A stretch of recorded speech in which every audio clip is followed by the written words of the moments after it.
အားလုံးပဲမင်္ဂလာပါရှင်ကျမတို့ရဲ့တရားတော်မျှဝေရာဓမ္မ House မြန်မာ Channel မှာကြိုဆိုပါတယ်ရှင်မာနတရားကိုလေးလာသုံးသပ်ခြင်းတရားဒေသနာတော်ဖြစ်ပါတယ်ရှင်ဘုရားမြတ်စွာလက်ထက်တော်ခါကာလတော့ရူပနန္ဒာဆိုတာရှိတယ်မျိုးသမီးလေးအဲ့ဒီရူပနန္ဒာကတခြားသူမဟုတ်ဘူးမြတ်စွာဘုရားရဲ့အဖေတူအမေခွဲနှစ်မတော်ပဲစနဗရကလျာဏီဆိုတာတော့ဘွဲ့လို့မှတ်ထားကြစနဗရကလျာဏီဆိုတာဒီနယ်မှာသူအချောဆုံးတော့ခုခေတ်အနေနဲ့ပြောမယ်ဆို Miss Universe ပေါ့အလှမဲ့ရွေးထားတာအဲ့ဒီအဓိပ္ပာယ်မျိုးရှိနော်သို့တော့မြန်မာလူမျိုးတွေကသိကြတာစနဗရကလျာဏီစနဗရကလျာဏီနဲ့သိတယ်စနဗရကလျာဏီရဲ့အဓိပ္ပာယ်ကဒီနယ်မှာသူအလှဆုံးပေါ့ခုခေတ်ရွေးတယ်ဆိုရင်ဟုတ်လားတိုင်းအလှမဲ့တို့မြို့အလှမဲ့တို့ကမ္ဘာအလှမဲ့တို့ရွေးတာမျိုးလို့ပေါ့စနဗရကလျာဏီဘုလနာမည်ကအဘိဓုပနန္ဒာအဲ့ဒီအဘိဓုပနန္ဒာကသူ့ကိုယ်သူအချောဆုံးလို့ဆိုပြီးတော့အလှမှန်တက်နေတာသူနဲ့မောင်နှမအရင်နန္ဒမင်းသားမြတ်စွာဘုရားတဲ့နှစ်ရက်သုံးလောက်ငဲတယ်အရကလည်းပဲလက်နှစ်သက်လောက်နှစ်သက်သုံးသက်လောက်အရနှိမ့်တယ်မြတ်စွာဘုရားညီကိုဆိုတော့တူတာပေါ့ဘုရားနဲ့ရုပ်အမတန်တူတယ်တာကိမေမင်းကြီးရဲ့ထုံတန်းဆင်လာအရမောင်နှမအရင်ပေးစားလေးရှိတယ်မောင်နှမအရင်ပေးစားတာအဲ့လိုပေးစားမဲ့အချိန်လေးမှာမင်္ဂလာပွဲတွေဆင်ပြင်ပြီးတဲ့အချိန်မှာမြတ်စွာဘုရားကညီတော်နန္ဒမင်းသားကိုခေါ်ပြီးတော့သင်္ကန်းဝတ်ပေးတယ်ဒါအလုံးသိတဲ့ဇာလမ်းပဲစနဗရကလျာဏီဘွဲ့ရအဘိဓုပနန္ဒာဟာသူ့ရုပ်ပေါ်မှာသူကအမတန်မှတန်ဖိုးထားတယ်ဆိုပါစို့သူအလှဆုံးဆိုပြီးတော့သူမာနတအားကြီးတယ်နောက်ပိုင်းရောက်လာတဲ့အခါကျတော့နန္ဒမင်းသားလည်းသင်္ကန်းဝတ်သွားတယ်ခမည်းတော်သုတ်တော်ရဏမင်းတရားကြီးနတ်ရဆန်သွားတယ်နတ်ရဆန်တယ်ဆိုတာဘယင်သေးလို့ပြောတာပါသို့တော့ခမည်းတော်သုတ်တော်ရဏမင်းကြီးကမြတ်စွာဘုရားတရားနာပြီးတော့ယဟန္တာကြီးဖြစ်သွားတယ်ဘယင်ဘဝနဲ့ပဲယဟန္တာဖြစ်ပြီးတော့ပြိဋိဘံဆန်သွားတယ်လို့ပြောအောင်အဲသုတ်တော်ရဏမင်းတရားကြီးမရှိတဲ့အခါမှာမိတွေတော်ခေါရမေကဘိက္ခုနီဝတ်ခွင့်တောင်းတာနန်းတော်မှာမနေဘဲနဲ့ဘိက္ခုနီဝတ်ခွင့်တောင်းတော့နောက်ဆုံးမှမြတ်စွာဘုရားခွင့်ပြုလိုက်တယ်ဆိုပါစို့နန်းတော်မှာဘသူကြံရစ်တယ်ဆိုရင်အဲ့ဒီစနဗရကလျာဏီကြံရတယ်ကြံရစ်တော့အမေလည်းမရှိဘူးဖေလည်းမရှိဘူးသူ့ရဲ့မောင်အရင်လည်းမရှိဘူးအဖေတူအမေကွယ်မောင်ကလည်းဖျားဖြစ်မရှိဘူးတူကလေးဖြစ်တဲ့ရာဟုလာလည်းမရှိဘူးရောင်းမတော်တဲ့ရတော်ရရာလည်းမရှိဘူးသင်္ကန်းဝတ်နေကြစဉ်းစားကြည့်ပေါ့အိမ်မှာသူတယောက်တည်းပဲနေကြတော့ဆွေမျိုးတွေခင်တာနဲ့သူလည်းသင်္ကန်းဝတ်လိုက်တယ်ဘိက္ခုနီလုံးလိုက်တယ်သို့တော့ဘိက္ခုနီလုံးပြီမဲ့လို့အလှမှန်မချဘူးတဲ့မြတ်စွာဘုရားကဟောလို့ရှိရင်ဘလောက်လှတဲ့ရုပ်ပဲဖြစ်ဖြစ်ရုပ်ခန္ဓာကိုယ်ကြီးတွေဟာအတုပမတင့်တယ်ဘူးလို့မြတ်စွာဘုရားဟောတယ်အဲ့ဒါကိုမကြိုက်ဘူးသူကအတုပလို့ဟောတာမကြိုက်ဘူးဒီကနေ့မြန်မာပြည်မှာတော့လူသေးရုပ်လောင်းကမှအတုပလို့ခေါ်တာမြတ်စွာဘုရားကအဲ့လိုမဟုတ်ဘူးခန္ဓာကိုယ်မှာမတင့်တယ်လို့အတုပလို့ပြောတာမတင့်တယ်ဘူးဆိုတာတွေးကြည့်ပေါ့ခန္ဓာကိုယ်မှာကိုးပေါက်ထွာရအမာဝအမာဆိုတာအနာနဲ့နိုင်ရှင်ပြီးတော့ပြောထားတယ်လူတွေကအမွှေးနန္တာတွေဆွတ်ဖြန်းပြီးတော့အပေါ်ယံလေးမွှေးအောင်လုပ်နေကြတာတဲ့ပဂတိကမွှေးတာဟုတ်ကလားမဟုတ်ဘူးမယုံလို့ရှိရင်တပတ်လောက်တဏခါလည်းမလိမ့်နဲ့ရေလည်းမချိုးနဲ့ဆပ်ပြမွှေးလည်းမသုံးနဲ့ပဂတိအရှိတယုတ်တွေကိုပြလာလိုက်နော်တလလောက်ဆိုရင်တော့ကိုယ်နှာခေါင်းတောင်ကိုပေးရကောင်းပေးရလိုက်အဲ့ဒါဟာအတုပမဟုတ်ရင်ဘာဖြစ်မလဲအဲ့ဒီသဘောကိုမြတ်စွာဘုရားဆင်ခြင်ခိုင်းတာအဲ့တော့ဟိုနမတော်လောက်တဲ့အဘိဓုပနန္ဒာကသူ့စိတ်ထဲမှာသူခန္ဓာကိုယ်သူအလှပြင်ပြီးတော့လှတယ်လို့ထင်နေတဲ့ပုဂ္ဂိုလ်တယောက်ကသူ့စောင်းပြောတယ်လို့မထင်ပေဘူးလားထင်တယ်အဲ့ဒါကြောင့်ဘုရားစီဘယ်တော့မှသွားအဲ့ဒါကိုအလှမှန်ရစ်တယ်လို့ပြောတာနော်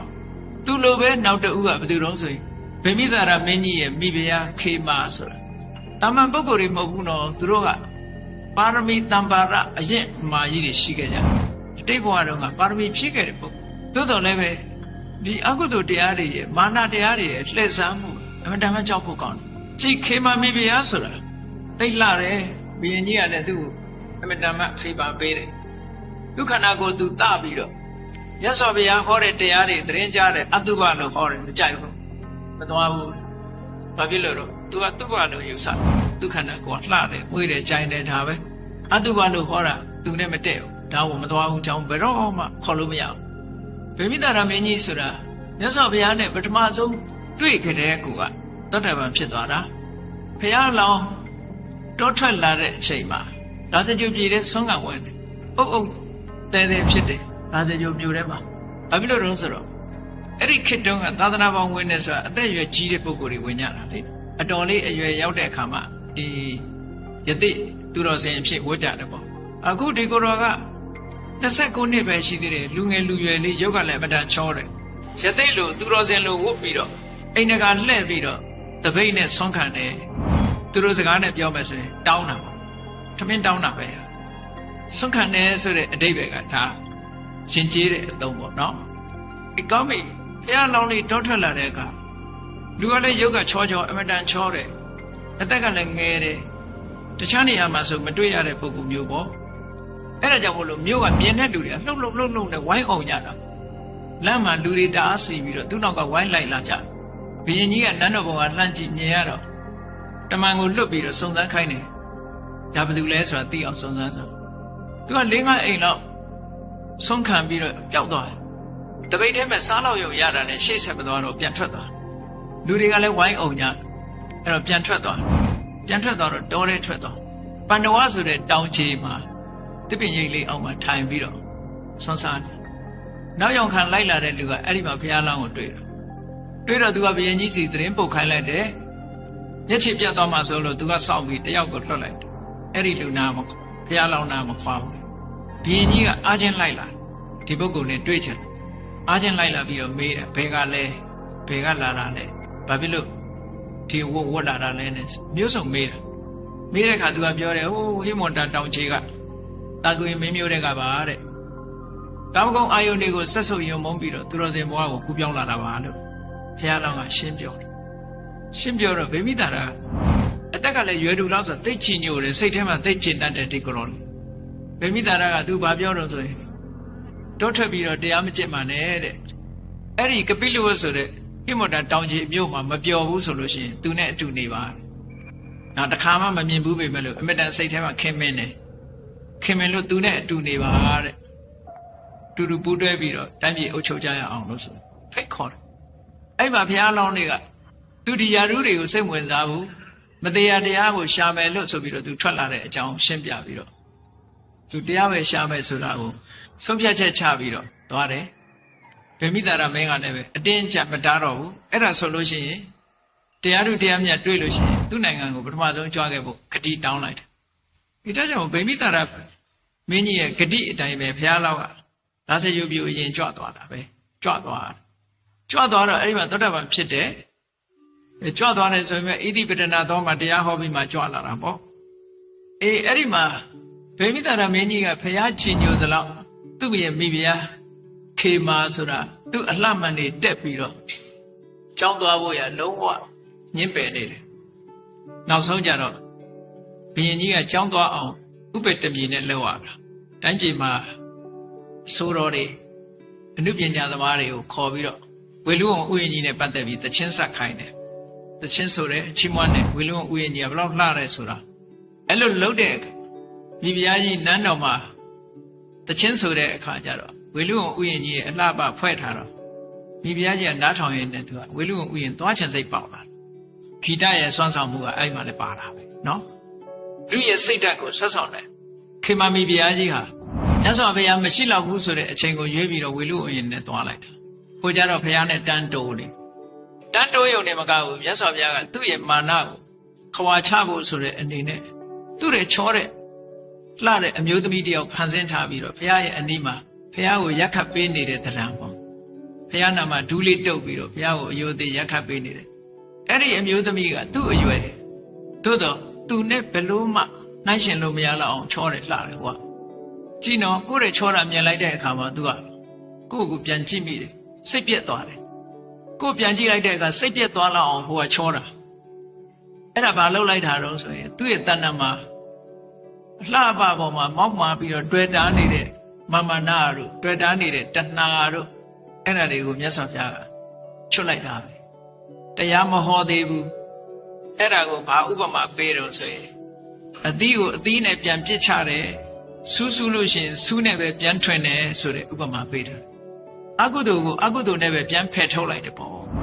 ဒါမျိုးကတရားဟောလို့မရဘူး မိသားစုနဲ့နေကြတဲ့မိခင်ဖခင်တွေဒီနည်းစနစ်ကလေးဟာဒီ technology ကတော်တော်ကောင်းတဲ့ technology သားသမီးတွေနဲ့ပတ်သက်ပြီးသားသမီးတွေကတစုံတစ်ခုကိုဆွဲလန်းနေပြီဆိုလို့ရှိရင်နော်အဲ့ဒီဆွဲလန်းမှုကလည်းကိုယ်သဘောမကျတဲ့ဆွဲလန်းမှုဆိုလို့ရှိရင်ဒီနည်းကိုအသုံးပြုသင့်တယ်အဲ့လိုမဟုတ်ဘဲနဲ့ပိတ်လို့ရှိရင်တော့ပေါက်ထွက်သွားမှသိချတယ်မြတ်စွာဘုရားမပိတ်ဘူးဖွင့်ပေးလိုက်တာနော်သူ့ရဲ့တာရာကိုပြလိုက်တဲ့အတွက်ကြောင့်သူ့ရဲ့မာနအခွာချသွားကွာချသွားတခါလဲချသွားဘာလို့ငါရဲ့တာရဲလူရှိတယ်ဆိုသိသွားသူကသူပဲစိတ်ပြက်သွားတယ်ဇနဗရကလျာဏီ